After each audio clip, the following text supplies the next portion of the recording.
Over the last month, I've been creating a series of what I like to call conversations, but they're really monologues. I see it as a kind of organization and exploration of the work that I've done over the last decades, really my life work in a sense, from the performative point of view. My art has branched out into a lot of different media, but I always think of the media and the artifacts that remain behind, including my YouTube page and all of the video documentation that I've done, as in some sense, merely record keeping, and that the art itself is, you can metaphorize it in different ways. It can be metaphorized as a dance, it could be metaphorized as a theater, it could be metaphorized as a series of acts, but I think of it as always beginning in performance, or always beginning in a notion of an engagement with the materialities of the world in one way or another. So displacements was what I had begun with for reasons that I've already discussed. It seemed to me that a lot of the issues that I wanted to raise and discuss in this particular work from the 1980s, relatively early in my development as a performer, a lot of the work raised issues that seemed to me were of particular value and consequence today. For example, the notion of spectatorship in acts of engaging social conflict, spectatorship versus participation in acts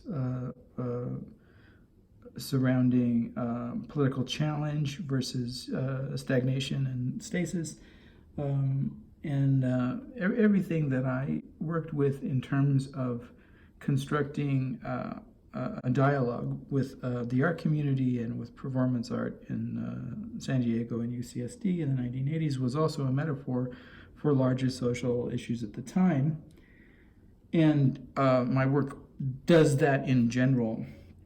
So I've reached a point in the discussion of displacements that creates a kind of impasse, which is,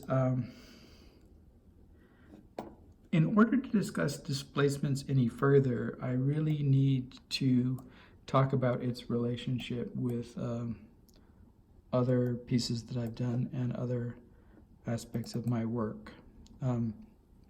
So what I wanted to do today was to begin discussing some other examples, and those examples, there are a lot of different issues with my work in conceptualizing where one piece begins and where another ends. The reason that you are looking at the playlist page, and that we're looking at some of the ways that you can navigate that page, is that the playlist on my YouTube page gives you a pretty good example of the way that my work organizes itself, or that the way that it comes to be organized through the process of examination and working through. So that a playlist is a discrete conceptual set of organized terms, but the elements, any one element in any particular playlist can get into another playlist because of the way that those interlocking conceptions fit together. So, for example, I had been recently talking about a collection of poetry that was a documentation of performance work that I did on Roosevelt Island. And that collection of poetry was called Blackwell's Garden. That collection of poetry was situated in a larger collection called Gardens and Walls. And the collection Gardens and Walls was the overall set of performance pieces, or the overall set of poetic documentation that I created for all of the work that I did on Roosevelt Island. Well, I shouldn't say all. I should never say all, but in general, most of the work that I did on Roosevelt Island was collected in this piece, Gardens and Walls. And then within that, there was a subsection, like a subsection of a playlist, and that subsection was called Blackwell's Garden.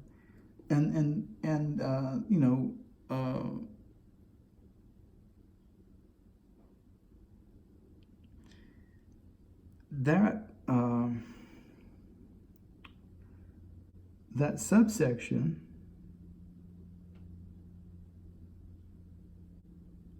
was discrete, but defined by the boundaries or walls, right? The territory that Gardens and Walls as a collection confined. And so even in this designation of internalized sets, my ideas of thinking through content and form are always interlaced. And like I've said before, form and content is perhaps like an inadequate metaphor for what I do, because what I do is never really like collecting objects in some kind of container, but rather allowing these terms to interlace in ways that challenge our perception of the way that we organize the world and society.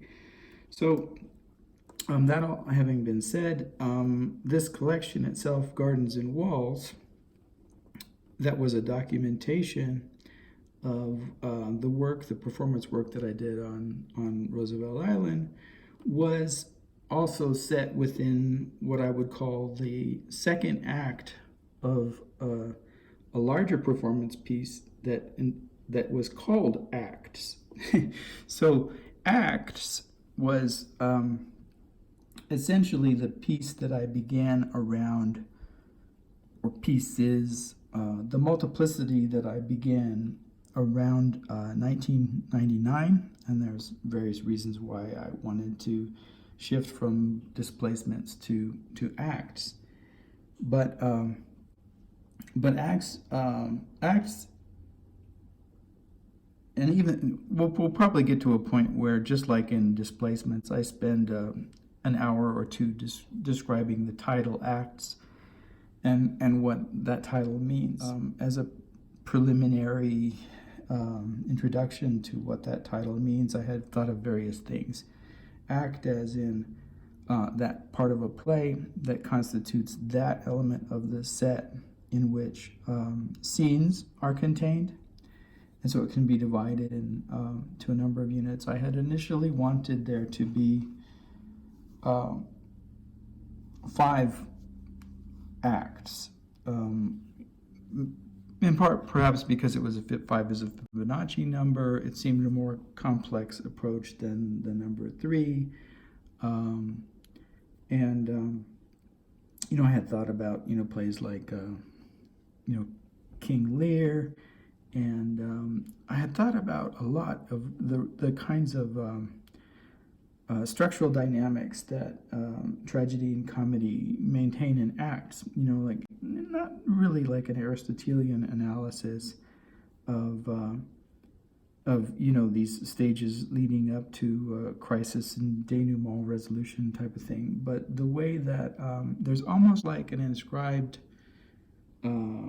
generic convention of like we used to talk about like third act problems. Why do problems arise in the third act? Well, first act is introduction, the second act is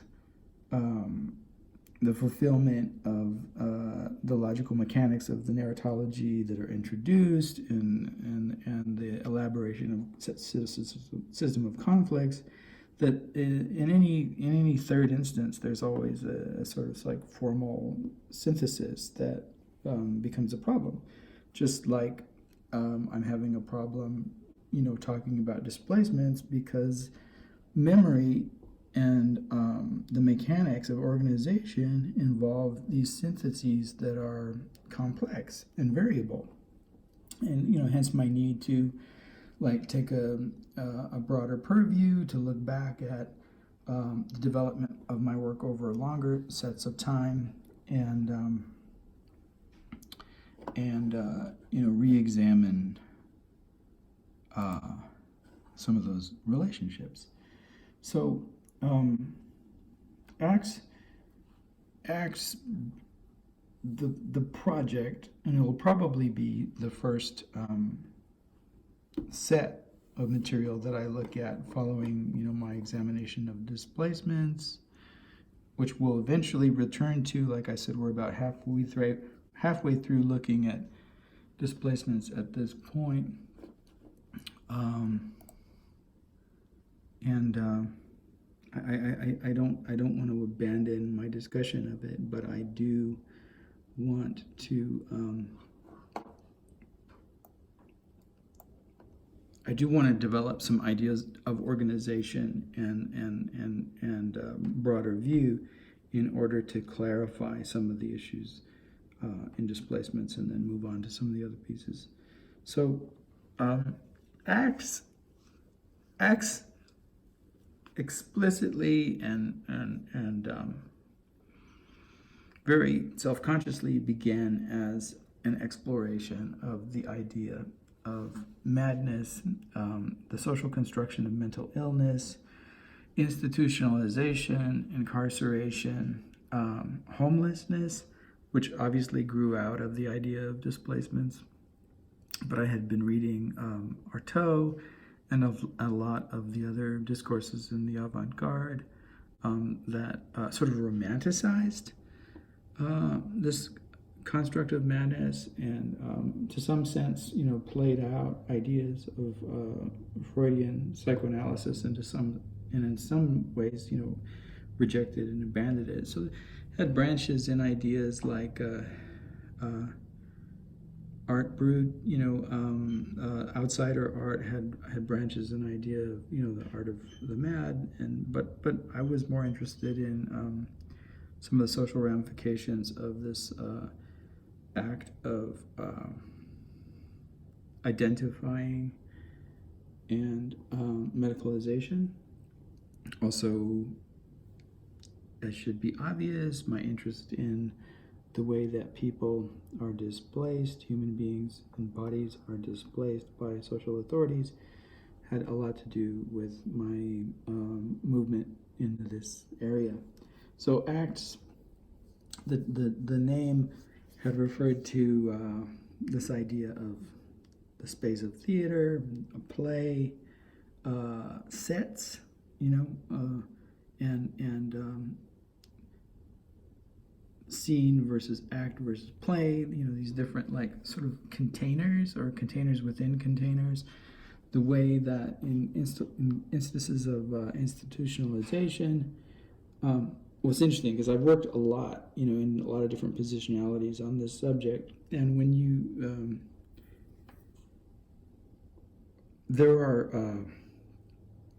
when you handle material, in some of these situations, right?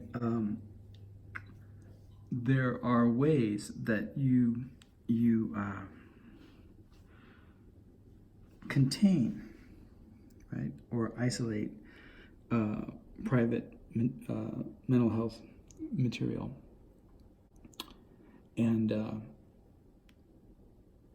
you do so behind these locked containers, or conceptual, but there are real spaces, right? So if you have a file and you're a psychiatrist or you work in the mental health industry, then you have to keep this private and confidential material behind 3 locked doors. So that means, like, say you have an office space, you make sure that that office space is locked, and then within that office space you have a filing area, and you make sure that that filing area is locked, and then within that filing area you make sure that the file itself has a lock, and that's 3 designations of these kinds of incarcerated or asylum materials, right? So that privacy issues very much like reflect the way that people are displaced and incarcerated individuals are. It's really kind of interesting that, you know, the restrictions, you know, for material information, the materiality of the information, like also like echo and absorb, you know, some of the ideas of the way that people in asylums are locked away or removed from social presence in our society. So anyway, that that idea of these levels or sets within sets was something that I hoped to capture with the word act. Act obviously also relates to the idea of performance, so that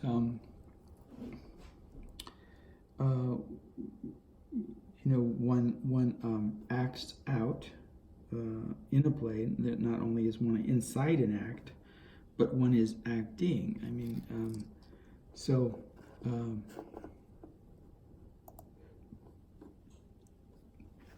that comes across pretty easily. Later, I would perform in a different positionality in doing this work, and the third act of act, of acts. This piece that this long, you know, decades long piece that follows displacements. The third act of acts was performed in a treatment program. I became involved in what's called an assertive community treatment program, and the role that I played in that third act was counselor. And I acted as counselor within this program. And the idea behind the program was a sort of community treatment, as opposed to institutionalization, was a way that a sort of reformist idea in the treatment of individuals diagnosed with mental illness, that really, you know, had its roots in the 60s, but that this idea was that rather than incarcerating, institutionalizing, utilizing the construct of the asylum, and the asylum was the work that I did in the first 2 pieces. The first act was an asylum piece. The second act was sort of like a release from the asylum, but it was also an exploration of the history of the asylum and the construct, the architecture of asylums, the history of asylums and how they've changed. That was the piece performed on Roosevelt Island. The third act was moving away from asylums and into this idea of alternative, you know, community treatment. Assertive community treatment meant that you were more like the broker. The counselor was no longer the jailer or even the psychoanalyst, you know, that brings someone into one's office from one's home and puts, you know, that space. So the acts take place in the world, you know, more than on the stage, in a sense. I mean, or you could use that metaphor. But the idea was that you were the broker and that you have these clients. And so these people with mental health issues and the people that we worked with were all individuals with, you know, diagnoses of what was referred to as severe mental illness. And there were certain categories of severe mental illness. For example, schizophrenia was one. Bipolar disorder with accompanying psychotic features was another. Basically, most of the diagnostic values that a client had to receive in order to become part of the program involved some kind of psychosis. But there were other stipulations in membership for this ACT program as well. Clients had to they didn't have to have, but the focus was on individuals with, serious addictions that were, considered to be like self-medicating or comorbidity with the diagnostic designation. And then in addition to that,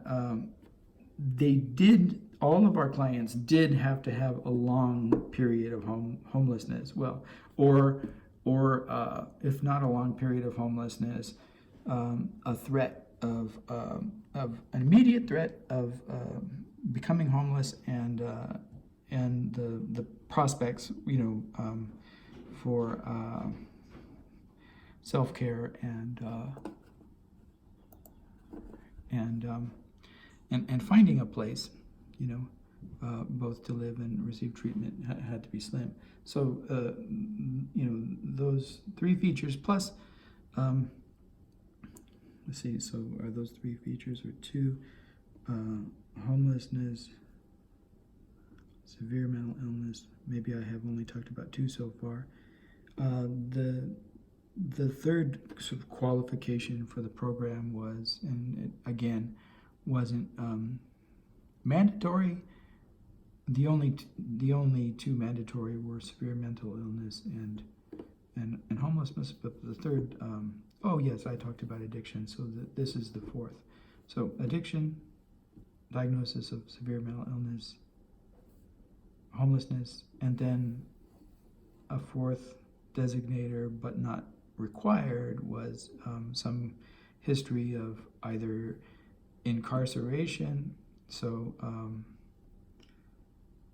criminal background, or history of institutionalization, so time spent in some mental hospital ward, significant time spent in mental hospital ward, or in many ways, again, this was just another way of defining displacement for me, but I wanted to focus on this particular conception.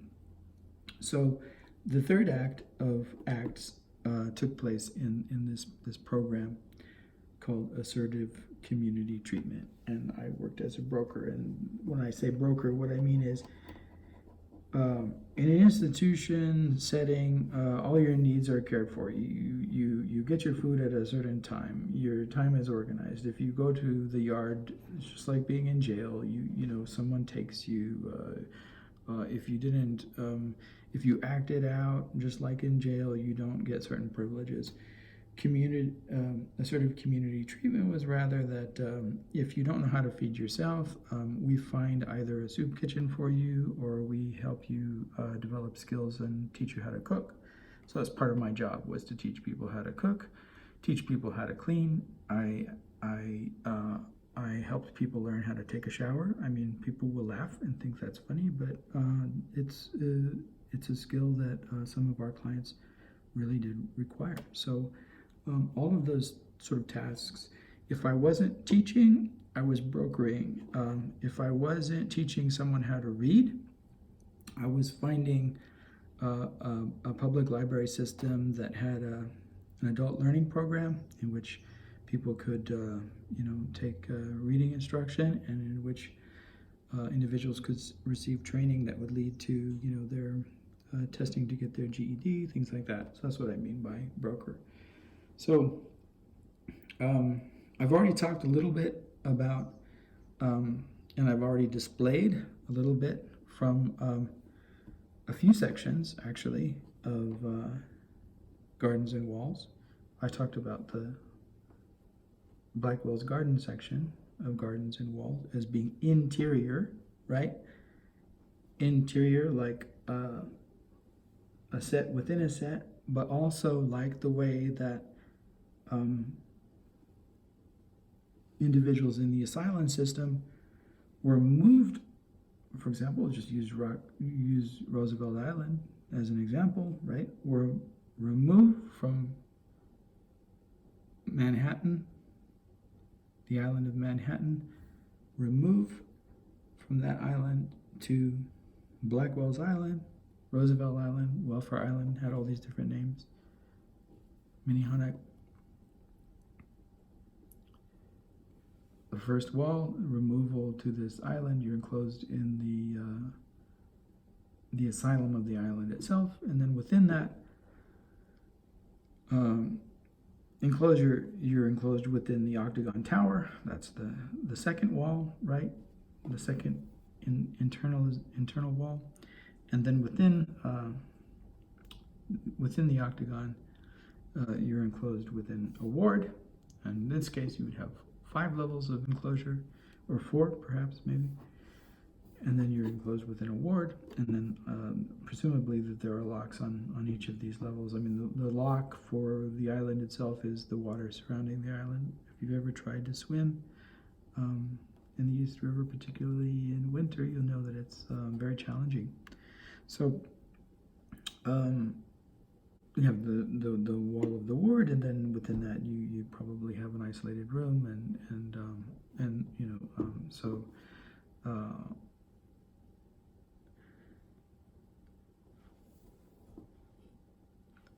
that idea I wanted, you know, to I wanted to convey throughout the piece in various different ways. And even when I was working in the assertive community treatment, the ACT program, you know, like I said, even though in some ways it was a move away from institutionalization, a move away from the idea of the asylum, a move away from walls, it still had these, you know, conceptual and informational walls like built into the system in a lot of different ways, not just in those cabinets and information disclosures that I had mentioned earlier, but in very complicated, intricate ways. So that was one of the, you know, the senses of that word ACT that I wanted to evoke, to portray.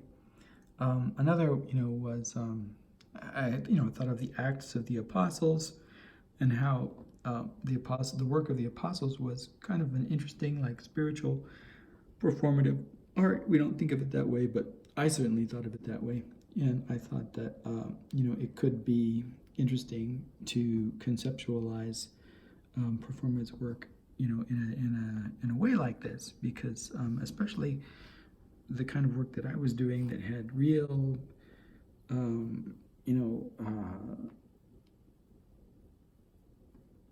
social consequences, as well as, you know, actually a performed work in a community, and sort of beyond the conceptual confines, very much like early Christianity, in the positive sense of it, not in the sense of what we have now.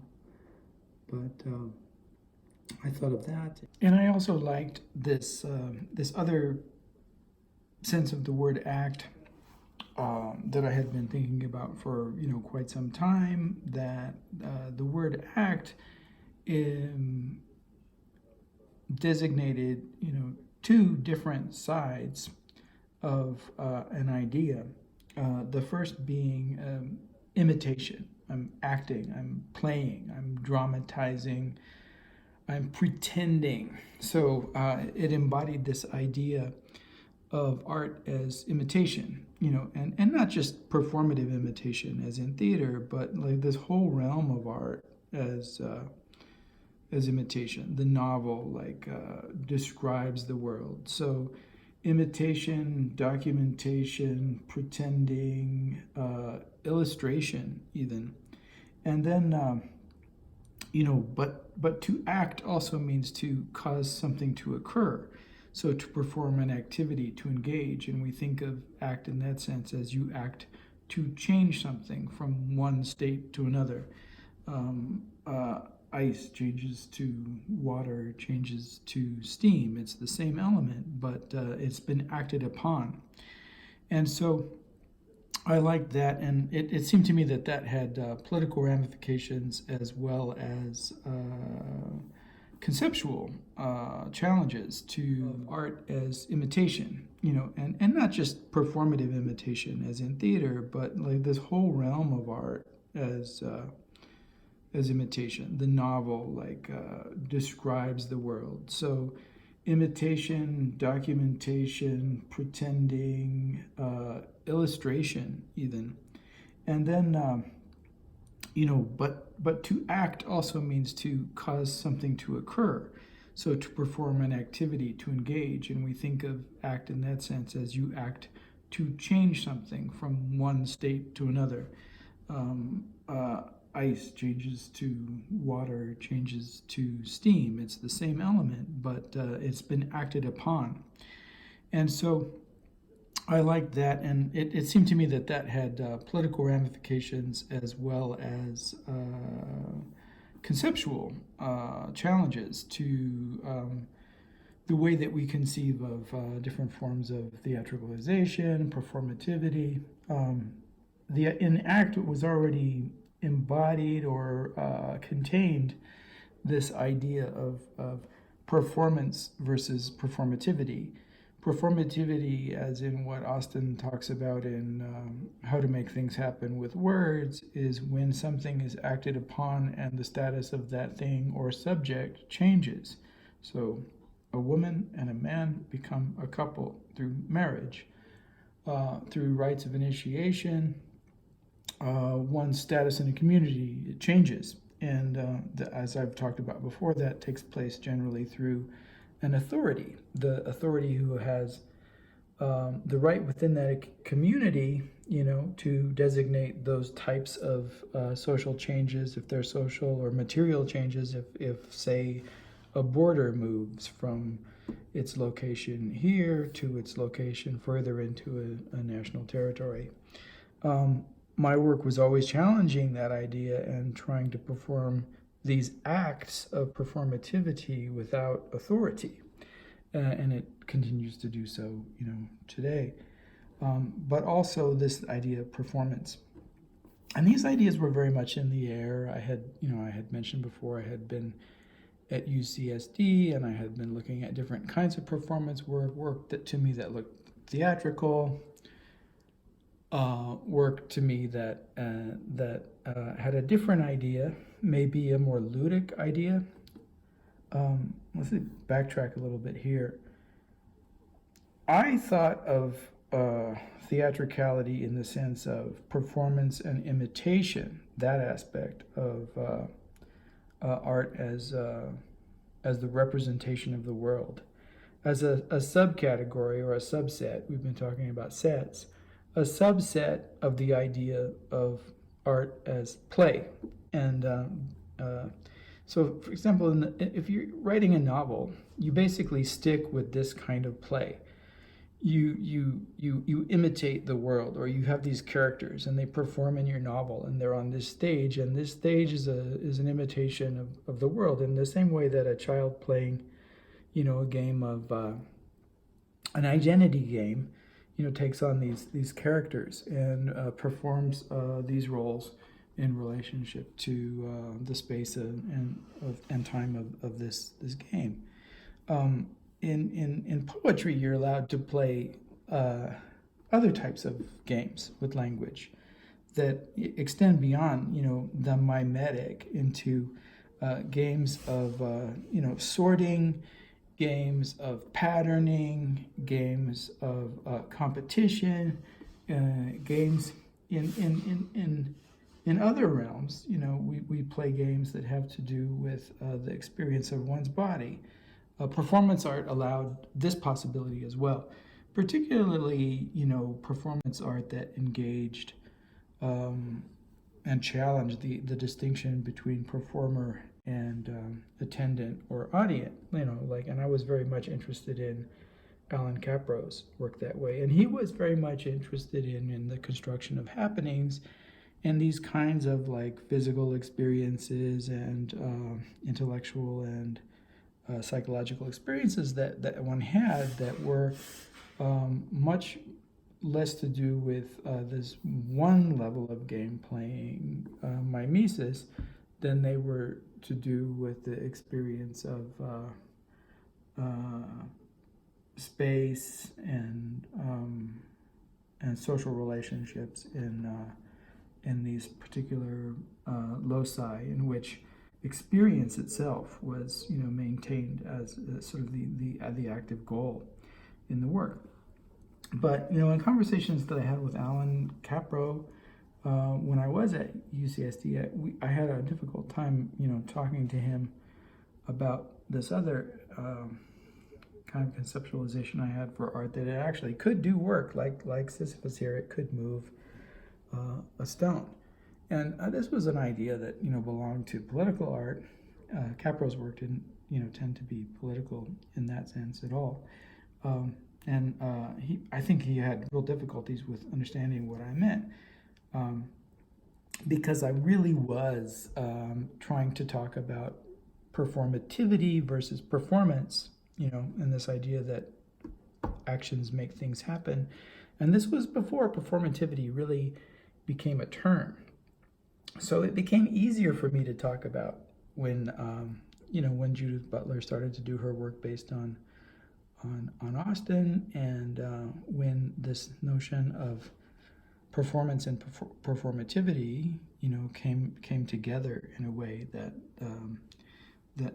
made it easier for people to get where I was going, or what I was trying to push, the direction that I was trying to push in, because prior to that, I was moving a stone, and no one really understood that, like, the movement of the stone had an artistic value, or that could be described as art, when everyone was carving the stone, or displaying the stone, or placing the stone in a particular context.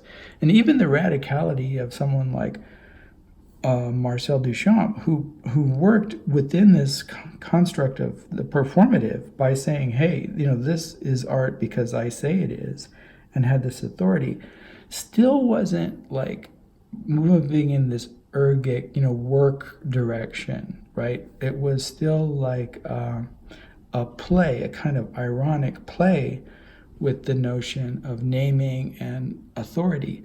And I wanted to say, no, we can change things in the world by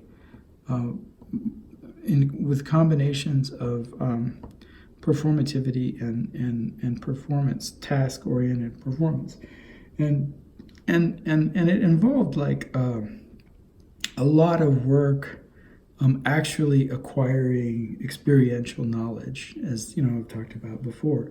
Like, you don't just move a rock this size up the hill. You start slow. You start with little pebbles. You build up, some strength.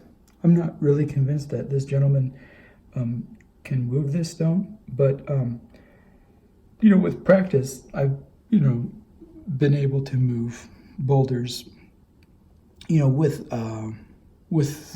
my body and training, that weigh up to about a ton. So it was the same with acquiring knowledge about these experiential realms that I wanted to explore. You spend time, you learn, you gather information, you test out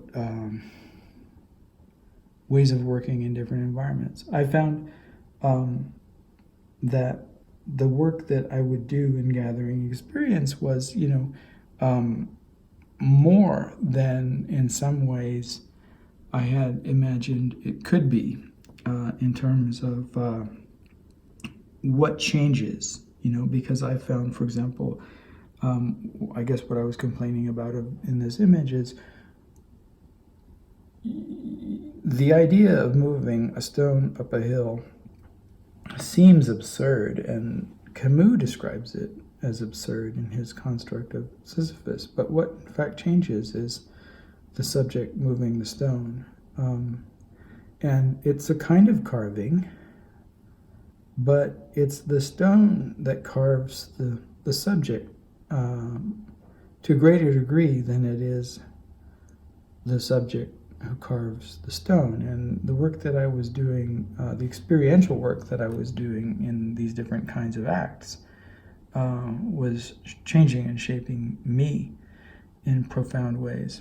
And so that exploration was something that I liked about the word act, as opposed to some other description of either the theatrical stage, or the idea of so that's a good start on introducing this series that I want to do of conversations involving a piece called Acts. And I've talked a little bit about some of the motivations for the transition, but in each stage of transitions in the large pieces of work that I've done, and by large pieces I mean in time as much as in space or effort, that generally span more than a single decade. Just brief inventory of some of those big collections.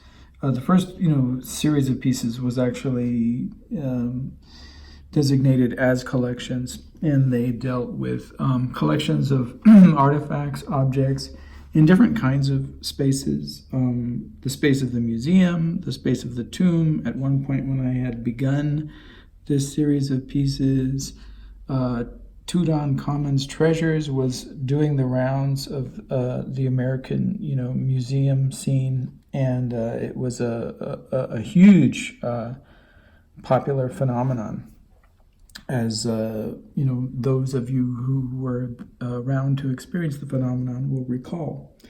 Everything was King Tut, from Steve Martin to the major museums, to whatever you would buy as a knickknack in the local curio store.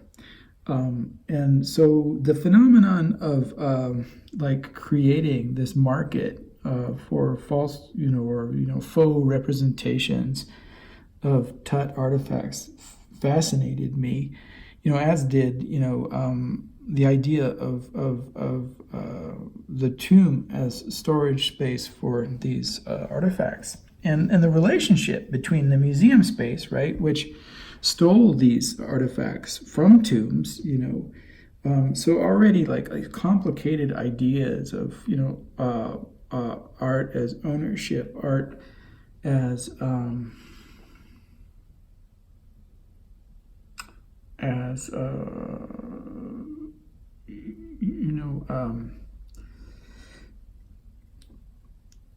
possession, but not just possession as in someone possesses something because of a right to the possession, but like what authorizes the stealing, what authorizes the grave robbing, what authorizes the space of the museum as being somehow a more privileged space of Western culture, and that construct of Western culture authorizing itself as the agent of ownership, right? So in many ways, like, I wasn't fully aware of the ramifications of this at the time, but in many ways these doctrines that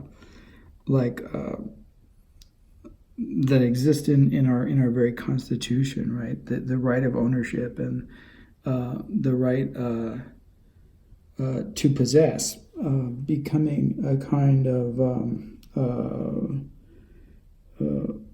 script for subjectivity and for all of these actions that are performed in the name of these institutions. So anyway, these ideas I was engaging in, and challenging certain kinds of spaces, and hoarding was another aspect of the collection, accumulating, acquisition, all of these terms that bear upon ideas of economy, but for me were associated via King Tut and and other ideas, were associated with colonialism. So these were part of, that initial, set of work in collections. The collections moved on to a set of work called displacements, and then after that, acts, and then from there, gatherings, performatives, and I suppose if I had to call what I'm doing right now anything, it would be something like Recollections, which kind of returns us to the very beginning, to collections itself. But for each movement of change in the major work, there were several different types of impetuses and rationales, and some of them were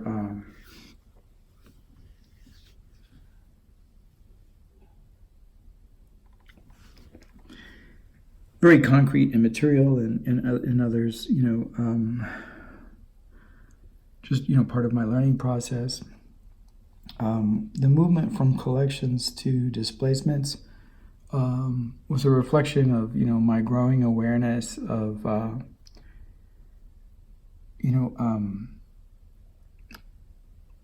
the Mexican American labor movement, particularly the farm workers movement, Cesar Chavez, and certain challenges and struggles going on in that. But also the movement from collections and displacements was, the result of paying attention to this very particular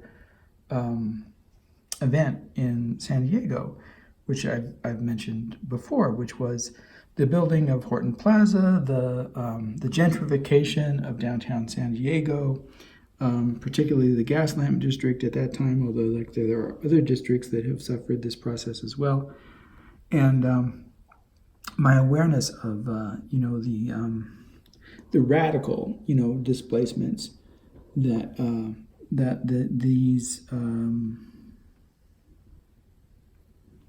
these social changes and building projects created. And I was living in downtown San Diego at the time, so I was very much aware of social movements, and one could hardly be unaware of them when the population of homeless individuals in San Diego increased to such a degree that my wife and I would often wake up in the morning and there might be someone sleeping on our porch, in front of the doorway, and you could hardly not notice that. And so there's always a disparity between what's presented in the media and what one finds to be one's personal experience, and that was really one of the key instigating factors in the movement from collections to displacements. And then the movement from displacements to acts, similarly, in terms of my learning experience, one of the things that motivated me to push further in the direction of exploring the idea of madness and constructs of mental illness and the way individuals are assigned positionalities within our culture and its authorities, had to do with art and art criticism itself. A lot of the discourses on 20th century art had to do, like I mentioned earlier, with ideas of alterity, with difference, including representations of madness and the outsider, noise. All of these, were in the discourse, and also I was interested in the way that for certain, Freudian psychoanalytic critics, art criticism and theory itself became this kind of diagnostic approach where using the artifacts of an artist's labor, a critic might assign a category of pathology to the artist, as if like this were the function of art, like we're to like label, the artist. And there are discourses around that approach that sort of justify it in different ways, but ultimately, to me, it was unjustifiable. The only excuse for a diagnostic approach to any pathology is to cure the pathology. And the critics that like perform this labor of diagnosis were not interested in, working therapeutically with these artists in any way, shape, or form. Rather it was like, judgment, and it was a certain kind of judgment. It was like not an aesthetic judgment like that Kant elaborates on and defines in the Critique of Judgment, but these like strange social judgments. And these judgments, these pathological judgments and diagnostics, had to do with Kant in a certain way, because they were the justification for determining whether something was, good art or not, right? So this I thought was curious. And then I had a friend at one point who said something to me, like, for someone who does this kind of work, you know very little about, psychoanalysis. And I thought, well, that's, in some ways true. I had read a little bit of Freud, but I certainly wasn't, particularly well versed. So I thought, well, I should, address that challenge. And it's interesting because, what I found out in the course of actually doing work with individuals who have these real diagnoses, not based on the artifacts that they leave behind, but based upon, needs that they have and social challenges and trouble that they've gotten into and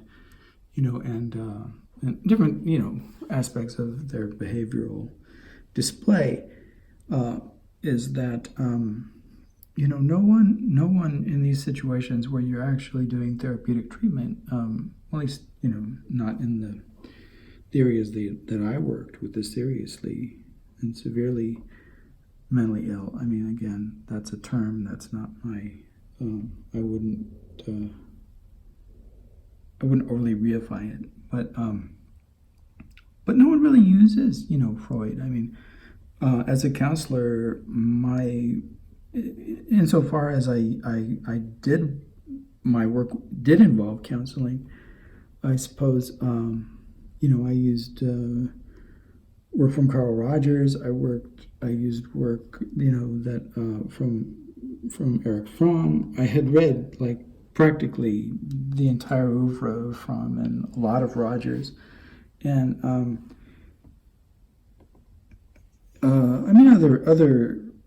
other psychologists' theories as well. But those two in particular, and it was interesting to me to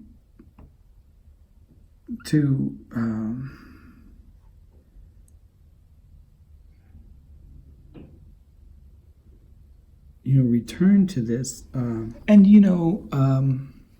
these ideas in a different way, and from a critical, point of view, like certainly also had to do with, that distinction that I had made before between observing the world and acting in the world. And, it occurred to me that, that the art critic's role as this observer or pure diagnostician, not engaged in the activity of changing or challenging the oppressed positionalities of our existence, was extremely problematic. And in other words, how is it that that we sit back, and observe a world filled with problems, and that the observation and description of it is the end of the task, and so I learned more of how that more about how that idea and that positionality like manages to keep itself alive and to survive. I don't know, a lot of it has to do with economics and the function of the ego in stabilizing one's relationship to the, encounters with the world. But I really wanted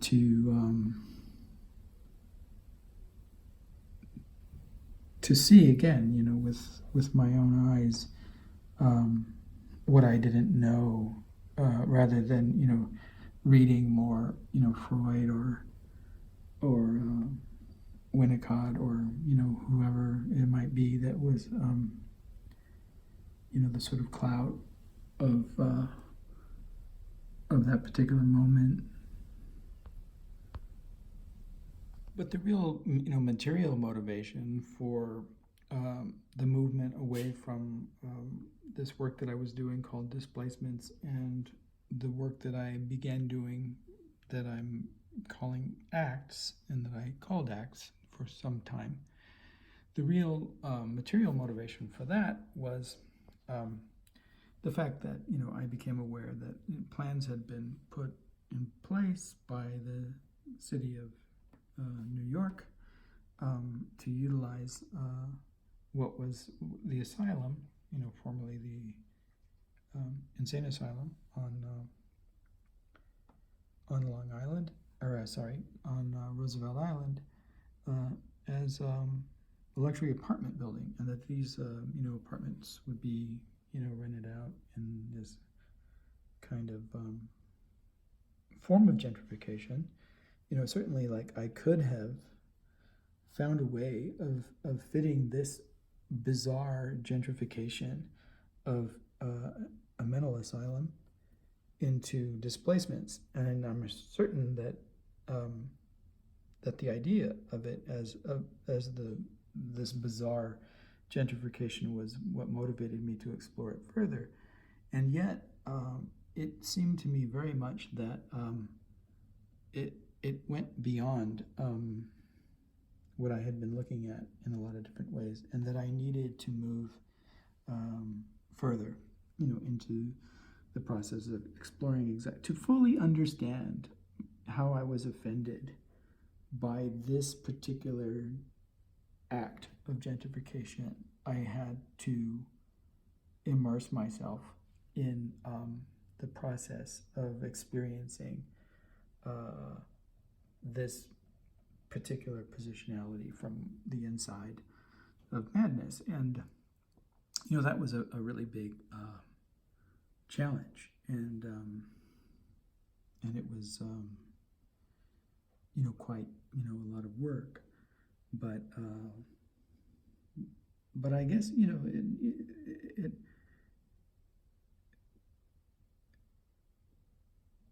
it brought together a lot of the ways that I had been moving, and it offered me an opportunity to really more completely commit to a particular kind of work. And I suppose that was part of the motivation.